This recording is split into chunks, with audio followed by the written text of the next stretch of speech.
টিএমসির আমরা এমপিরা সকলে গিয়ে গণতন্ত্র রক্ষা করার জন্য আমরা স্লোগান দিচ্ছিলাম। আমরা শান্তিপূর্ণভাবে স্লোগানটা দিচ্ছিলাম। তো হঠাৎ করে দেখলাম যে ওনাদের যে সিট আছে, রিজুজি বিট্টুজি, ওনাদের যা সিট ছিল, বিজেপির যা সিট, যারা সিটে বসেছিল, সেখান থেকে আচানক ছুটে চলে আসলো। একবার ওই ইলেকশন নেমে গেল। প্রথমে আমাদের আবু তায়েদাকে জোরসে ধাক্কা দিল, আবু তায়েদা ছিটকে গেল। তারপর আমি সামনে ছিলাম, শতাব্দীদি ছিল, শর্মিলাদি ছিল।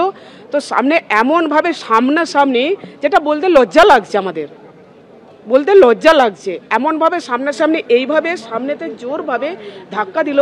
আর ঠিক হাতের মুভমেন্টটা ঠিক ছিল এইভাবে এসে এইখান দেখো চামড়াটা পর্যন্ত তুলে নিয়েছে। মানে হিংস্র জন্তু হয়ে উঠেছে। যদি আমাদেরকে মেরে ধরেও যদি আমাদেরকে থামিয়ে দেওয়া যায়, কিন্তু আমরা তৃণমূল কংগ্রেসের, আমরা মমতা বন্দ্যোপাধ্যায়ের সৈনিক। আমাদেরকে যতই আঘাত করুক, যতই মারুক, যতই ধাক্কা দিক, আমাদের কণ্ঠনালীরা কেটে নিলেও কিন্তু আমাদের প্রতিবাদের আওয়াজটাই বেরোবে।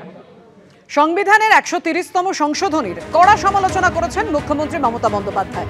এটা সুপার এমার্জেন্সির নামান্তর। সোশ্যাল মিডিয়ায় পোস্ট মমতা বন্দ্যোপাধ্যায়। ভারত থেকে গণতান্ত্রিক ব্যবস্থা চিরতরে শেষ করতে এই পদক্ষেপ। বিচার ব্যবস্থার স্বাধীনতা শেষ করতেই বিল আনা হয়েছে। ভারতীয় গণতন্ত্রের ওপর এটা হিটলারের মতো আক্রমণ। এভাবেই সমালোচনা মুখ্যমন্ত্রী মমতা বন্দ্যোপাধ্যায়।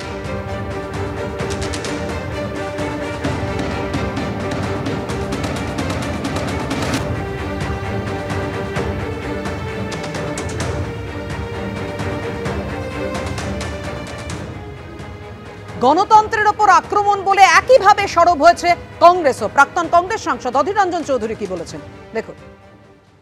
ভারতবর্ষের আজকে যে সরকার, তারা যে স্বৈরাচারী মানসিকতার দ্বারা প্রভাবিত, এই বিল আনার মধ্য দিয়ে তা আরেকবার প্রমাণিত হচ্ছে। এগুলো হচ্ছে ড্রাকোনিয়ান ল বলতে পারি আমরা, যেখানে ভারতবর্ষের আজকে সরকার সংখ্যা গরিষ্ঠতার দৌলতে যা খুশি তাই করবার মানসিকতা অর্জন করেছে। কি প্রয়োজন হলো হঠাৎ ভারতবর্ষে যে এখনই এই আইনটা আনতে হলো, যখন সরকার জানে এই আইন এখন পাস হতে দেওয়া হবে না? অত সহজ নয়। ভারতবর্ষে এখনো সংবিধান আছে, পার্লামেন্ট আছে, বিচার ব্যবস্থা আছে। সংবিধান সংশোধন বিল নিয়ে আজ লোকসভায় একেবারে তুলকালাম পরিস্থিতি তৈরি হয়। ১৩০তম সংবিধান সংশোধনী বিল আজ লোকসভায় পেশ করেন কেন্দ্রীয় স্বরাষ্ট্রমন্ত্রী অমিত শাহ, এবং এই বিল পেশের পরেই তুলকালাম পরিস্থিতি তৈরি হয় লোকসভায়।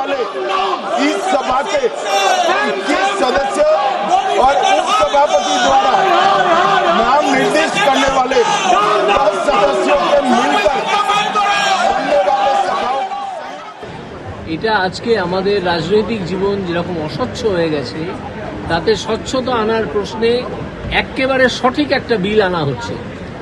এই বিলের যে প্রভিশন সম্পূর্ণ সঠিক এবং এটা আনাই উচিত।